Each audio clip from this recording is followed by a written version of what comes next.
অন্যের সমালোচনা থেকে নিজের নফসের সমালোচনা বেশি করে। তারা সর্বাবস্থায় নফসের ভিতরে যে কোনো দোষে তারা খুঁজ দেয় তাকে। যেরকম আদম আলাইহিস সালাম প্রথম দিনেই কান্না শুরু করছেন, ইয়া আল্লাহ, আমি জুলুম করছি আমার নফসের প্রতি, আমার নফসের কে খুশি রাখতে যে আমি তোমার সাথে তোমার নাফরমানি হয়ে গেছে, ইয়া রাব্বুল আলামিন তুমি আমাদেরকে যদি ক্ষমা না করো আমরা ধ্বংস হয়ে। আর সুফি সম্পাদক প্রথম সুফি তিনি, আর সারা জীবন যত সুফি সম্পাদক আসছে তাদের প্রথম শিক্ষাই এটা, নিজের নফসকে আত্মশুদ্ধি করার জন্য এটার দিকে ধাবিত হওয়া। এখন তাকে বলা হইলো তার জান্নাতে দেওয়ার পর তাকে যা কিছু দেওয়া হয়েছে সবকিছু তার থেকে ছিনিয়ে নেওয়া হয়েছে। এখন তিনি দিক বিদিক শুতে থাকলেন, তারা স্বামী স্ত্রী দুজন। আল্লাহর পক্ষ থেকে বলা হইলো যে এখন তাকে দুনিয়ার জমিনে পাঠাও। একদম মুরিদ যখন কোনো ভুল করে, কোনো কিছু করে, তখন তার পীর, সত্যিকার কামিল পীর, তাকে দিয়ে অনেক কাজ করান, অনেক কঠিন হাত রিয়াজত করান, এই জন্য যে সেই জন্য আর জীবনে কোনো ভুল না করেন। এই জন্য আদম আলাইহিস সালামের যখন এই অবস্থা হইলো, তখন আল্লাহর পক্ষ থেকে বললো, এ আদম আলাইহিস সালাম, প্রত্যেক বৃক্ষের নিকট একটি করিয়া পাতা চাও। আল্লাহকে শিখে দিছি, আল্লাহ শিখে। তখন তিনি যখন গাছের পাতা চাইলেন, জান্নাতের গাছের পাতা, তখন সেখান থেকে তার জন্য 3টা পাতা তাকে দেওয়া হইলো। কয়টা পাতা? 3টা পাতা। এই 3টা পাতা পাইলেন, আর এগুলো সেলাই করিয়া তিনি গুদুরি বানাইছেন। কি বানাইছেন? ওয়ান কাইন্ড অফ পোশাক, যেটা সুফিয়া সম্পাদক পরে সেই গুদুরি তৈরি করলেন। হযরত ইমাম বলছে তিনি এই 3টা পাতা দিয়ে গুদুরি পরে দেন। তাহলে সুফিদের প্রথম পোশাক কি? গুদুরি। এই যে আজকে সুফি অনেক সুফিরা পড়ে না, এটা কি? গুদুরি, এক ধরনের পোশাক। আর তিনি এই 3টা পাতা দ্বারা এই গুদুরি তৈরি করলেন। ইহা পরিধান করিয়া পৃথিবীতে আসিয়া 300 বছর উপরে কোন করা আছে আল্লাহর কাছে কন্দন করিলেন, ক্ষমা চাইলেন, আল্লাহ তুমি আমাদেরকে মাফ করো। তারপর আল্লাহ পাকের রহমতের দরিয়া উত্তোলিত হইল, এবং আল্লাহ পাক তাকে মর্যাদা আসবে। ইন্নাল্লাহ আস্তাফা আদামা, আল্লাহ পাক আদম আলাইহিস সালামকে মর্যাদা দান করলেন। এত বছর কান্নাকাটির পরে এই 3টা পোশাক পাতার দ্বারা তিনি গুদুরি পরিধান করে যখন পৃথিবীতে আসছেন, আর সেটা দ্বারা তিনি কি করলেন? এখন তিনি সুফি হইলেন। এই গুদুরি পরার পরে তিনি প্রথম সুফিকে আদম আলাইহিস সালাতু ওয়াস সালাম। এখন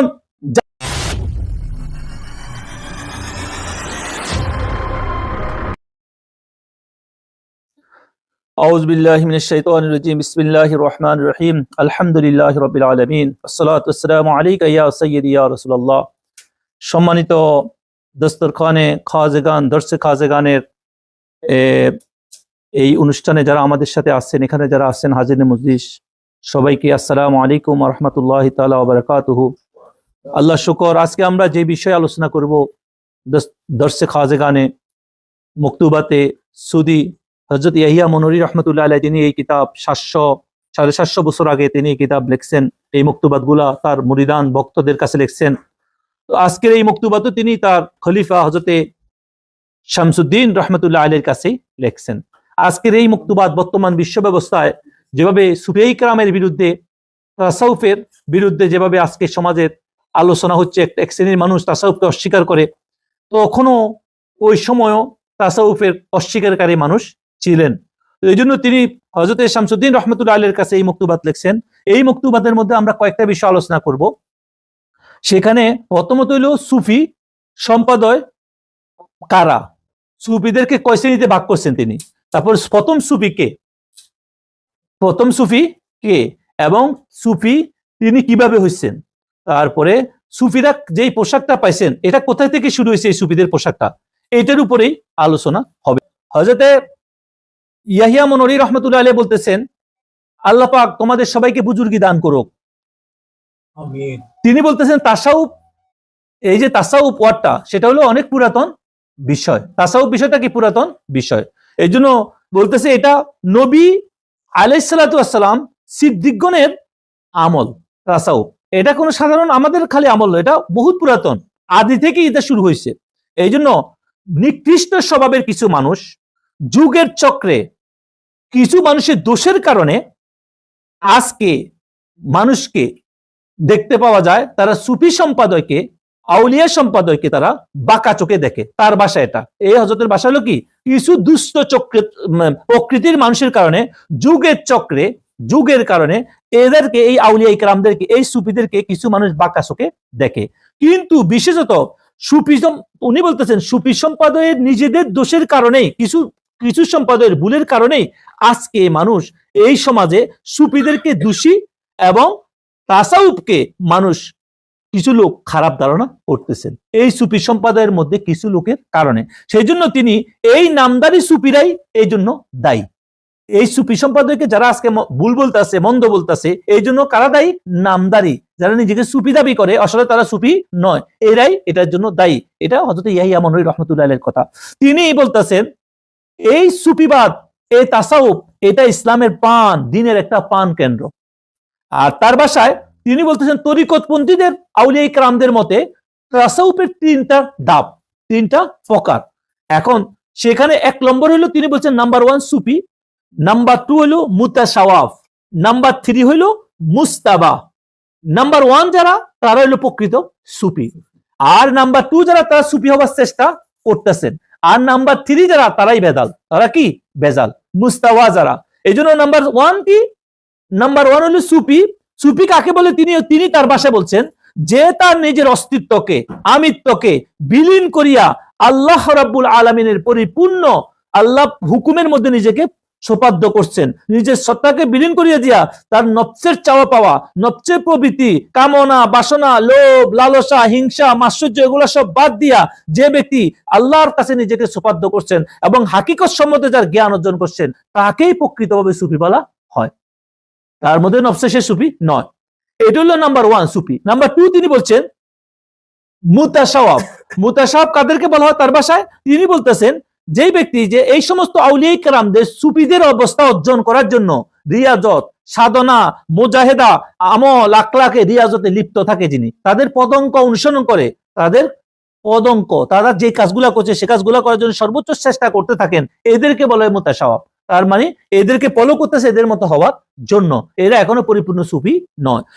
আর 3য় নম্বর যারা, তাদেরকে বলেছে যাহারা দেখতে প্রকাশ্যে সুফিদের মতো পোশাক আশাক করে, দেখতে চলাফেরা করে, কিন্তু তাদের দিল হলো শূন্য, অন্তর কি? শূন্য। তারা যদিও নামাজ, রোজা, দুরুদ, ওজিফা, জিকির কিংবা আল্লাহ পাকের সাথে মিলিত হইবার জন্য সবকিছু তারা বলে, কিন্তু তারা তা আল্লাহর জন্য করে না। নামাজ, রোজা, ওজিফা, দুরুদ, সালাম সবকিছু তারা আল্লাহর সাথে মিলিত হওয়ার জন্য করে না, তারা করে এটা দুনিয়ার মানুষের সম্মান পাওয়ার জন্য, লোক দেখানোর জন্য। এই জন্য এদেরকে বলা হয় মুস্তাবা। এরা কারা? মুস্তাবা। আর এই সম্প্রদায়ে আউলিয়া ইকরাম, সুফিয়া ইকরামের বদনামি করছে সমাজের মধ্যে, কারণ এদের উদ্দেশ্য হলো, এই জন্য হলো বদনাম কুন্দা না কো নামে সন্ত। এক বুজুর্গ বলছেন এই 3য় শ্রেণীর লোকেরাই সুফি সম্প্রদায়ের বদনাম করিয়াছে। এই 3য় শ্রেণীর লোক কারা? মুস্তাবা যারা, যারা যাই কিছু দেখে তাদের দুনিয়াতে যত কিছু করে সেটা মানুষকে খুশি করার জন্য, দুনিয়ায় পকেট বাড়ি করার জন্য, দুনিয়ার মধ্যে সম্মানের জন্য করতেছে, কিন্তু আল্লাহ পাকের কুর পাওয়ার জন্য করতেছে না, এরাই করতেছে। এই সমস্ত সুফিরা, তিনি বলতেছেন এরা সবসময় আশা করে মানুষ তাদেরকে ফলো করুক, তাদের দলবাড়ি হোক, তাদের বিভিন্ন রকমের রিয়া হোক, এই জন্য এরা তাদের কাছে আসতে তারা দুনিয়াতে উপকৃত হবে। এই কারণে তারা প্রকৃত সুফিদের পদঙ্ক অনুসরণের নামে তারা ওদের পোশাক পরে এদের কার্যক্রম করে, কিন্তু তাদের ভিতর কি, তাদের অন্তর কি? পরিপূর্ণ শূন্য। এই জন্য তারা বদনাম হইতেছে। এই জন্য তিনি বলতেছেন এই সমস্ত লোকের কারণেই সুফিয়া ইকরামকে আজকে মানুষ মন্দ চোখে দেখে। এখন আসেন, এখন আমরা বলবো যেটা, সেটা হলো কখন থেকে এই তাসাউফের কার্যক্রম শুরু হয়েছে, তাসাউফ কখন থেকে শুরু, আর তাসাউফের প্রথম সুফি কে? এখানে হযরত তিনি বলতেছেন, হযরত ইয়া মনউর রাহমাতুল্লাহ আলাইহি বলতেছেন তাসাউফের প্রাথমিক অবস্থায় যদি চিন্তা করো, তাহলে হযরত আদম আলাইহিস সালামের যুগ হইতেই এটা শুরু, এটা পাওয়া যায়। আর এই জগতে যিনি প্রথম সুফি, এই জগতে প্রথম সুফি যিনি, তিনি হলেন আদম আলাইহিস সালাতু ওয়াস সালাম। এই জগতে প্রথম সুফি কে? হযরত আদম আলাইহিস সালাতু ওয়াস সালাম। এই জন্য হযরত আদম আলাইহিস সালাম, আল্লাহ তাকে মাটি দ্বারা সৃষ্টি করার পরে আল্লাহ পাক তাকে এত সম্মান দিয়েছে, সর্বোচ্চ সম্মানের সম্মুখীন করছেন। এরপরে আল্লাহ পাক তাকে খেলাফত দান করার পর তাকে কি করছেন? ওনার বাসায় তাকে তিনি সুফি বানাইছেন। খেলাফত আলকে দিছে, আল্লাহ পাক দিচ্ছেন তাকে খেলাফত, কোরআনের মধ্যে আসছে। এরপরে এখন আসো, উনি বলতেছেন এখন আসো তাকে কিভাবে আল্লাহ পাক সুফি বানাইছেন এটার উপরে শোনো। তো তিনি বলতেছেন একটা সাধারণ মুরিদ যখন হয়, তার প্রথম কাজ হলো তাকে চিল্লা করানো। একটা মুরিদকে চিল্লা মানে 40 দিন পর্যন্ত একটা তাকে আমল করানো। হযরত আদম আলাইহিস সালামকে আল্লাহ পাক প্রথম তায়েফ এবং মক্কা শরীফের মধ্যস্থলে, তায়েফ এবং মক্কা শরীফের মধ্যস্থল কোন জায়গা? আরাফা। তায়েফ এবং মক্কার মধ্যখানে বর্তমান যে আরাফা মাঠ আছে না, সেখানে তাকে আল্লাহ পাক তাকে চিল্লা করাইছেন। সেই চিল্লা করাইছে কিভাবে? ওখানে খাম্মারতু তিনাতা আদামা বিয়াদি বিয়াদি 40 সাবাহান। তিনি বলতেছেন আমি নিজের হাত দ্বারা 40 দিন পর্যন্ত আদমের মাটিকে খামির করিয়াছি। কতদিন? 40। এখানে 40 দিনের রহস্য আছে, চিল্লার রহস্য আল্লাহ পাক বলতেছেন। এই চিল্লার কার্যক্রম যখন শেষ হয়েছে, তখন আল্লাহ রাব্বুল আলামিন আদম আলাইহিস সালামের এই মাটির খামিরের মধ্যে আল্লাহ পাক রূহ উৎকার করে দিয়েছেন, রূহ দান করছেন। আর রূহ আসার সাথে সাথে তার অন্তরের ভিতরে জ্ঞানের আলো আল্লাহ পাক মশাল প্রজ্বলিত করে দেন, জ্ঞান দিলেন। আর যখন তার অন্তর হইতে মুখ পর্যন্ত এই এমন সব কথা আসিতে লাগলো, যখন আল্লাহ পাক তার মধ্যে রূহ দিছে তখন অটোমেটিক্যালি তার মধ্যে এমন জ্ঞান, এমন জিনিস আসতেছিল, এখান থেকে তিনি বলতেছেন এত পুষ্পতিত হইতে লাগিল যে হযরত আদম আলাইহিস সালাম নিজেই মস্তানা হয়ে গেলেন। এটার অবস্থা দেখি আল্লাহ পাকে শুকরিয়া কৃতজ্ঞতা আদায় করিলেন কে? হযরত আদম আলাইহিস সালাম। তার মানে কি, তিনি চিল্লা করছেন মক্কা এবং তাইফের মধ্যখানে, এবং ওখানে চিল্লা করার পরে আল্লাহ পাক ওই মাটিকে বলতেছেন আমি নিজের হাত দ্বারা 40 দিন পর্যন্ত আদমের মাটিকে খামির করিয়াছি। এখানে অনেকে কষ্ট বুঝতে পারেন, আপনারা খুঁজেন যদি ইয়াহিয়া মনউর রহমাতুল্লাহ আলাইহি 700 বছর 750 বছর আগে এই কিতাব লিখছেন, এবং এখানে এই মুক্তবাদ শরীফের মধ্যে লিখছেন, মুক্তবাদ 22 নম্বর মুক্তবাদের সুদির মধ্যে। এখানে তিনি এটা আনার পরে বলতেছেন, একটা হাদিস আনছেন, তিনি বলতেছেন আল্লাহ রাসূল সাল্লাল্লাহু আলাইহি ওয়াসাল্লাম এই বিষয়ে আলোকপাত করিয়া তিনি বলছেন মান আখলাসাল্লাহু 40 সাবাহান আযহারাহুল্লাহু ইয়ানাবি আল হিকমাতা মিন কলবিহি আলা লিসানিহি। বলতেছে কেউ যদি একাগ্রতার সাথে 40 দিন পর্যন্ত নিজেকে আল্লাহর ধ্যানে নিয়োজিত করে, আল্লাহর ধ্যানে নিয়োজিত রাখে, সুফিরাতে করায়, চিল্লা করায়, 40 দিন পর্যন্ত আল্লাহর ধ্যানে নিয়োজিত থাকে, মুরাক্কাবা মুশাহাদার মধ্যে থাকে, আল্লাহ পাক তাহার মুখ ও অন্তর হইতে হিকমতের জন্য প্রবাহিত করে। ইয়ানাবি আল হিকমাতি মিন কলবিহি আলা লিসানি, কলব এবং জিহ্বা থেকে আল্লাহ পাক হিকমতের নূর জন্য প্রবাহিত করতে থাকে। সুবহানাল্লাহ। আমরা দুনিয়ার তালিম শেখার জন্য কত কিছু করি, অথচ 40টা দিন আমরা একাগ্রতার সাথে আমরা সময় দিতে পারি না। পারিবারিক চাপ, সামাজিক পাপ, কত চাপ থাকে এই হাদিস দ্বারা। এই জন্য বলা হয়েছে হযরত আদম আলাইহিস সালাম আল্লাহ শুকরিয়া আদায় করলেন, তারপরে আসমানে গমন করিলেন। প্রথম মজলিসেই আল্লাহ পাক ফেরেশতাগণকে বলিলেন তাকে সিজদা করো, এই চিল্লার পরে। তাহলে প্রথম সুফিকে আদম আলাইহিস সালাম, তিনি কিভাবে চিল্লা করলেন, তিনি কিভাবে শ্রেষ্ঠ হলেন, সুফি হলেন, সেটার উপরে তখন আপনারা শুনতেছিলেন। এরপরে দেখেন এখন কথা শেষ নেই, এরপরে তিনি কি করলেন, তিনি যখন আসমানে গেলেন আল্লাহ পাক তাকে প্রথম মজলিসে ফেরেশতাদেরকে সিজদা করা বলা হলো, এবং তিনি প্রথম অবস্থায় অনেক সম্মানে ভূষিত হইলেন। তারপরে সেখানেতে তাকে আল্লাহ পাক জান্নাত দিলেন। জান্নাতে যাওয়ার পরে তিনি সবকিছু প্রত্যক্ষ করলেন, তারা আল্লাহ পাক তাকে জ্ঞান দিয়েছেন, আল্লাহ পাক তাকে নূরের হিকমত দিয়েছেন। দেওয়ার পরে তিনি জান্নাতে গেলেন, সবকিছু রহস্যের সম্বন্ধে অবগত হইলেন। এখন আল্লাহ পক্ষ থেকে বলা হইলো নিজের ইচ্ছে কিছু করিও না, নিজের ইচ্ছে কিছু বলিও না, কিন্তু দেখিয়া শুনিয়া সামনে অগ্রসর হইও। এই জন্য দুনিয়ার জীবনে যারা প্রকৃত মুরিদ হয়, আল্লাহ ওয়ালাদের পথে চলে, তারা নিজের ইচ্ছে কিছু করা ঠিক নয়। তিনি সবকিছু শুইলেন, কিন্তু কিছু কাজ তিনি আনন্দ উল্লাসে সেখানে ছিলেন, এই সমস্ত কারণে সেখানে কিছু কাজ থেকে তিনি তার দ্বারা হয় নাই আল্লাহর কথাকে পরিপূর্ণ পালন করা। পরবর্তীতে তিনি লা তাকরাবু হাযিহিস শাজারা, ওই গাছের তলে যেতে নিষেধ করছে, কিন্তু তাকে সেখানে তিনি চলে গেছেন। সেখানে এই যাওয়ার কারণে তার উপরে আল্লাহর পক্ষ থেকে বলল যে তোমরা এখন কেউ এখানে থাকার মতো যোগ্যতা আর রাখো না, তোমরা এখান থেকে চলে যাও। আল্লাহ পাক কোরআনের মধ্যে বলছে আসা আদামু রাব্বাহু ফাগাওয়া, আদম আলাইহিস সালাম আপন প্রভুর কথা শুনে নাই। আপন প্রভুর কি কথা শুনে নাই, এটা কথা এইভাবে না যে তিনি আপন প্রভুর কথার যেভাবে দরকার ছিল সেভাবে তার দ্বারা হয় নাই। এখন এটার দ্বারা কি হয়েছে, এখন আল্লাহ পাক তিনি আল্লাহর কাছে লজ্জিত হইলেন, তিনি বিচলিত হইলেন, লজ্জার সাগরে ডুবিয়া গেলেন স্বামী স্ত্রী দুইজন। ক্ষমা পাত্র না করা ছাড়া তার আর কোনো গত্য নাই। মন উজাট করে দিয়ে আল্লাহর কাছে ক্ষমা চাইতেছিলেন। কি দোয়া আল্লাহ পাক শিখিয়ে দিয়েছেন, রব্বানা যালামনা আনফুসানা ওয়া ইল্লাম তাগফির লানা ওয়া তারহামনা লানাকুনান্না মিনাল খাসিরিন। তার কাছে আল্লাহ পাক এই দোয়া শিখিয়ে দেওয়ার পরে এই জন্য হযরত ইয়াহিয়া মনউরি বলতেছেন এই জন্য সুফি সম্প্রদায়ের ইস্তিগফার হলো এই দোয়া, অর্থাৎ রব্বানা যালামনা আনফুসানা। তারা অন্যের সমালোচনা থেকে নিজের নফসের সমালোচনা বেশি করে, তারা সর্বাবস্থায় নফসের ভিতরে যে কোনো দোষকে তারা খুঁজতে থাকে। যেরকম আদম আলাইহিস সালাম প্রথম দিনেই কান্না শুরু করছেন, ইয়া আল্লাহ আমি জুলুম করছি আমার নফসের প্রতি, আমার নফসের কে খুশি রাখতে যে আমি তোমার সাথে তোমার নাফরমানি হয়ে গেছে, ইয়া রব্বুল আলামিন তুমি আমাদেরকে যদি ক্ষমা না করো আমরা ধ্বংস হয়ে। আর সুফি সম্প্রদায় প্রথম সুফি তিনি, আর সারা জীবন যত সুফি সম্প্রদায় আসছে তাদের প্রথম শিক্ষাই এটা, নিজের নফসকে আত্মশুদ্ধি করার জন্য এটার দিকে ধাবিত হওয়া। এখন তাকে বলা হইলো তার জান্নাতে দেওয়ার পর তাকে যা কিছু দেওয়া হয়েছে সবকিছু তার থেকে ছিনিয়ে নেওয়া হয়েছে। এখন তিনি দিক বিদিক ছুটতে থাকলেন, তারা স্বামী স্ত্রী দুইজন আল্লাহর।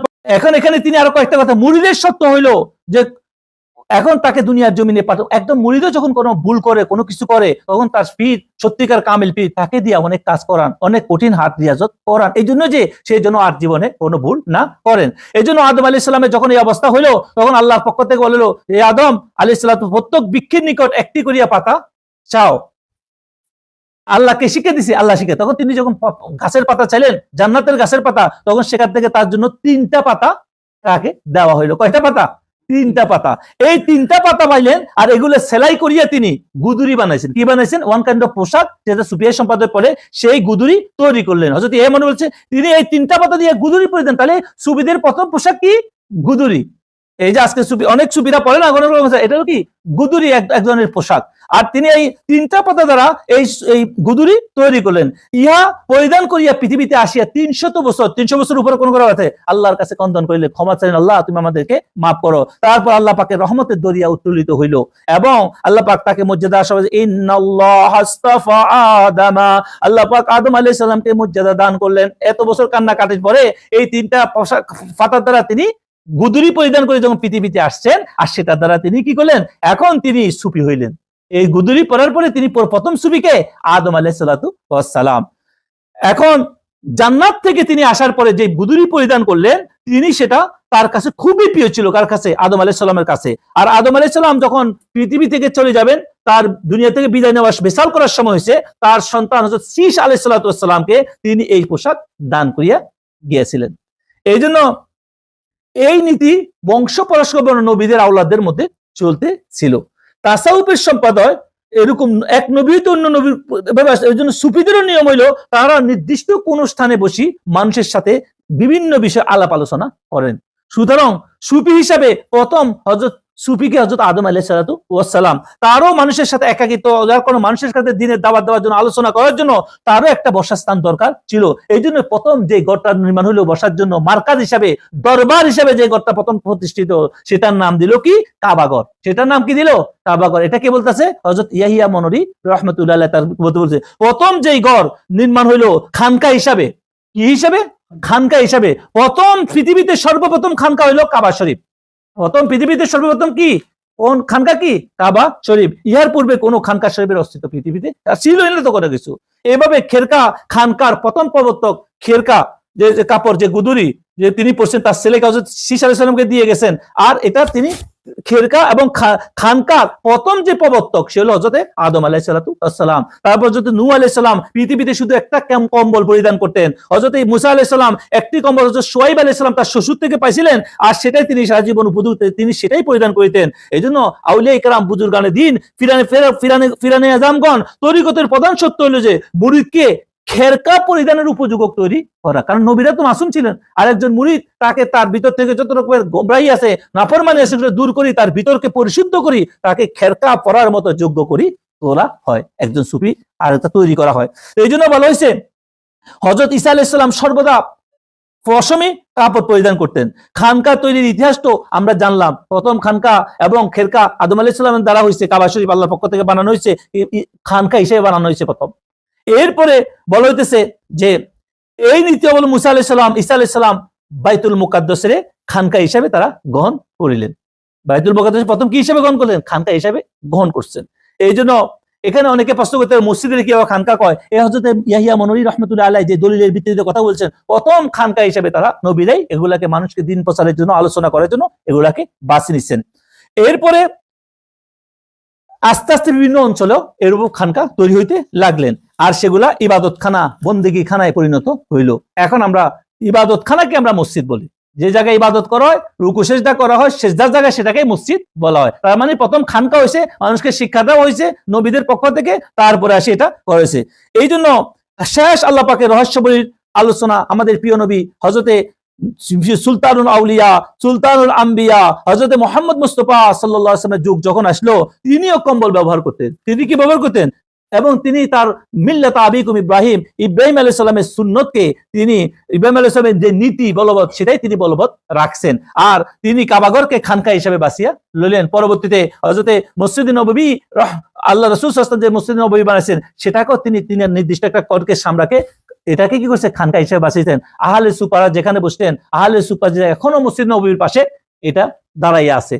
আল্লাহ পাক দুনিয়া তস্ত হয়েছে, কিন্তু এই আহলে সুপারা যে জায়গা বসতেন, ওই জায়গাটা এখনো পর্যন্ত যারা মদিনা শরীফে যায় তারা দেখার সুযোগ আছে। এই জায়গায় তিনি আহলে সুপারদেরকে তাসাউফ শিক্ষা দিতেন। তাহলে আমাদের নবীর জীবনে তাসাউফ শিক্ষা দিতেন। তার মানে তাসাউফের প্রথম সুফিকে? তাসাউফ আদম আলাইহিস সালাম।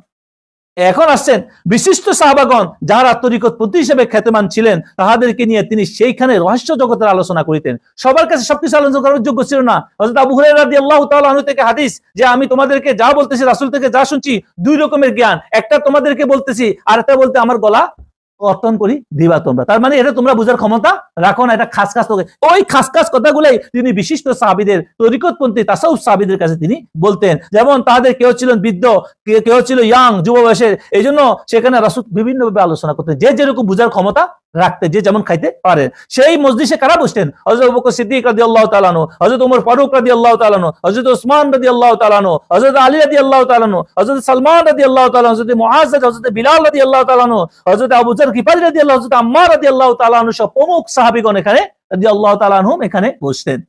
এই তাসাউফ এই সমস্ত মনীষীদিগকে বিশেষ সময় সেখানে বসাইয়া আল্লাহ পাকের রহস্য সম্পর্কে তিনি আলোচনা করিতেন খাস সময়গুলাতে। এই জন্য সেইখানে এমন সব কথাবার্তা বলতেন যাহা আরবের বড় বড় পণ্ডিতগণ সাহাবাগণ বুঝিতে সক্ষম হইতেন না। এই বিশেষ দলে সুফিদের সংখ্যা ছিল প্রায় 70 জন। কতজন ছিল রাসূলের সাহাবাদের মধ্যে?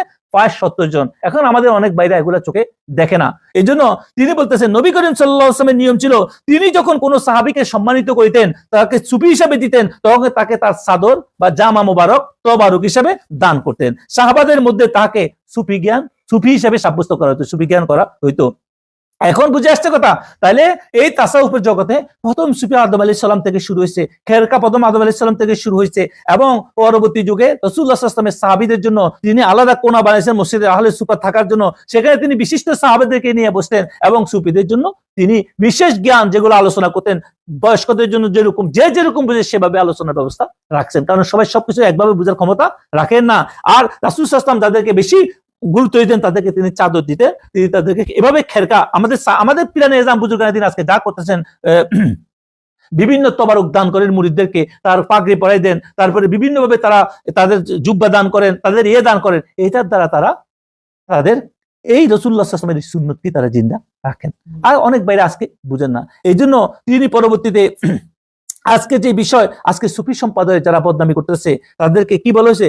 তাদেরকে বলা হয়েছে তারা এক শ্রেণীর লোক, তাদেরকে বলা হয়েছে যে এরা মুস্তাবা, এরা যাই কিছু করতেছে সমাজে। এদেরকে দেখি আজকে যারা সত্যিকার আউলিয়া কেরাম, সুফিয়া কেরামদেরকে যারা বিভিন্ন মন্দ গালিগালাজ করতেছে, আপনারা যারা আউলিয়া কেরামদেরকে ভালোবাসেন, সুফিদেরকে ভালোবাসেন, দুঃখ পাওয়ার কিছু নাই আপনারা। কেননা আজকে নয়, শুধু যুগে যুগে হযরত গাউসে পাকের সময় তো ওনাকে গালি দেওয়া হয়েছে, বন্ধ বলা হয়েছে, কাফের বলা হয়েছে, সমস্ত মুজাদ্দিদ সাহেবের কাফের বলা হয়েছে, খারাপ বলা হয়েছে, হযরত খাজা গরিব নওয়াজকে বলা হয়েছে, আমাদের মহান খাজা এনায়েতুরীকে বলা হয়েছে। এরকম এই বুজুর্গ তিনি সেই 700 বছর আগে হযরত আউলিয়ার সময় তিনি শাহজালাল আলী ইমানি রাহমাতুল্লাহ আলাইহি যখন সময়, ওই সময়ের বুজুর্গ তিনি, হযরত শাহজালাল আলী ইমানি রাহমাতুল্লাহ যখন আসছেন ওই সময় এর আগের বুজুর্গ তিনি ওখানে এক অবস্থায় ছিলেন। এই জন্য এই বুজুর্গরা তখনই লিখছেন কিছু মানে দুনিয়াদার লোভী যারা আসলে প্রকৃত সুফি নয়। সুফি কারা? যাদের অন্তর বাহির সবকিছু আমিত্ব খতম করে আল্লাহর জন্য পারছে, এরাই সুফি। এই পর্যায়ে না যে তারা দুনিয়া কামার জন্য এটাকে ইউজ করে, এই বন্ড সুফি জাহেল সুফিদের দ্বারা যদি কোনো ভুল কাজ হয়, বন্ধ কাজ হয়,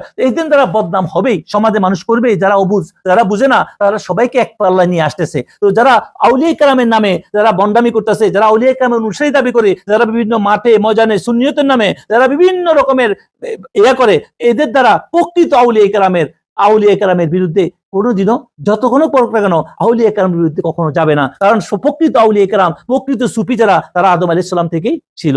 এখন লাস্টে তিনি যে কথাগুলো বলছে, এগুলা শোনার পরে বলতেছে বাবা তুমি তো তাসাউফ তরিকত, এগুলা শোনার পরে তোমার ভিতরে ভয় আসতে পারে যে এখন তুমি শোনো, নিরাশ হইও না, এর এত শক্তিশালী নবীদের বেলায় হয়েছে, সাহাবাদের বেলায়, আমাদের বেলায় কি হবে? তো তিনি বলতেছে দেখো আল্লাহ পাক, তোমার নিরাশ হওয়ার কিছু নাই, কারণ আল্লাহ রাব্বুল আলামিন কাউকে তার কর্মের দ্বারা কোনো কিছু দেন না, আল্লাহ পাক তাকে দয়া করে দেন। এই জন্য তোমরা যাই কিছু অনুকম্পা মেহেরবানি আল্লাহ পক্ষ থেকে আসে, কারো কোনো আমলের দ্বারা কোনো কিছু হবে এরকম গ্যারান্টি কোনো কিছু নাই আল্লাহর দয়া ছাড়া। এই জন্য বলা হয়েছে তুমি দেখো নাই, এখন উদ্দেশ্য হতে ইবলিসকে উদ্দেশ্য করছে, রুকুকারী, সেজদাকারী, তাসবিহ তাহলিলকারী কত সংখ্যা অগণিত সে হচ্ছে, কিন্তু একটা হীন মাটি দ্বারা আল্লাহ পাক একজনকে সৃষ্টি করার পরে তার মধ্যে যখন আল্লাহ পাক তাকে সম্মানিত করছেন, তখন তার কাছে তার কোনো সম্মানে নাই, তাকে ইবলিস আবা ইস্তাকবারা ওয়া কানা মিনাল কাফিরিন বলে তাকে সেখান থেকে বাইর করে দেওয়া হয়েছে। এই জন্য আল্লাহ পাক কত মানুষকে শরাবী ছিল, নেশা করছিল, তাকে এনে আল্লাহর প্রিয় বানা দিছে। আবার বহু লোক ছিল যারা উপর দিয়া নিজের দিন ধর্মের কথা বলতেন, কিন্তু তারা বড় আলেম পণ্ডিত দাবি করতেন, কিন্তু তাদের চোখে পর্দা পরিয়া গলায় রশি বাঁধিয়ে দেওয়া হইলো, তারা কি হইলো, তারা ধর্ম থেকে বিচ্যুত হইয়া গেল। অনেক লোক দেখা গেল কি তাদের ভিতর মন্দির ছিল, ভূত ছিল, তাদেরকে আল্লাহ পাক তাদের ভিতরকে মসজিদে বানাই দিয়েছে আল্লাহর মেহেরবানিতে। আবার অনেকের ভিতর মসজিদ ছিল, কিন্তু তারা মন্দিরে পরিণত হইলো। এটার মানে উনি বুঝেছেন যে অনেক আল্লাহ পাকের রহমত সমস্ত পাপীদের চতুর্দিকে ঘুরতে থাকে, সে তওবা করলে আল্লাহ পাক তাকে ঘেরাও করে নেবে। আর যারা নিজে আমল করার পরে বলে আমি করতেছি, গর্ব আসে, তখন আল্লাহ পাকের লানও তাকে ধরিতে হয়। এই জন্য তিনি বলতেছেন যে আজকে আউলিয়া কেরামের মহব্বত, সুফিয়া কেরামের মহব্বতকে আমাকে জানি শুনি করতে হবে এবং তাদের সাথে আমাদের মহব্বত বাড়াইতে হবে। আল্লাহ রাব্বুল আলামিন আমাদেরকে যারা প্রকৃত সুফি আউলিয়া ইকরাম আম্বিয়া আলাইহিস সালামের পরিপূর্ণ ইত্তেবাকারী, তাদের ইত্তেবা করি আমরা প্রকৃত কামেল মোকাম্মেলের সন্ধান পাওয়ার জন্য আল্লাহ পাক আমাদেরকে কবুল করুক। পরবর্তী যে আলোচনা, পরবর্তী মুক্তবাদ হবে, সেটা হলো আমরা কিভাবে তরিকতের সন্ধান আলোচনা করব। ওয়া মা তৌফিক ইল্লা বিল্লাহ। আমিন। আল্লাহুম্মা আমিন। রাব্বানা যালামনা আনফুসানা ওয়া ইল্লাম তাগফির লানা ওয়া তারহামনা লানাকুনান্না মিনাল খাসিরিন। রব্বানা তাকাব্বাল মিন্না ইন্নাকা আনতাস সামিউল আলিম ওয়া তুব আলাইনা ইয়া মাওলানা ইন্নাকা আনতাত ওয়া সাল্লাল্লাহু আলা সাইয়্যিদিনা মুহাম্মাদিন ওয়া আলা আলিহি ওয়া আসহাবিহি আজমাইন বিরহমাতিকা ইয়া আরহামার রাহিমিন।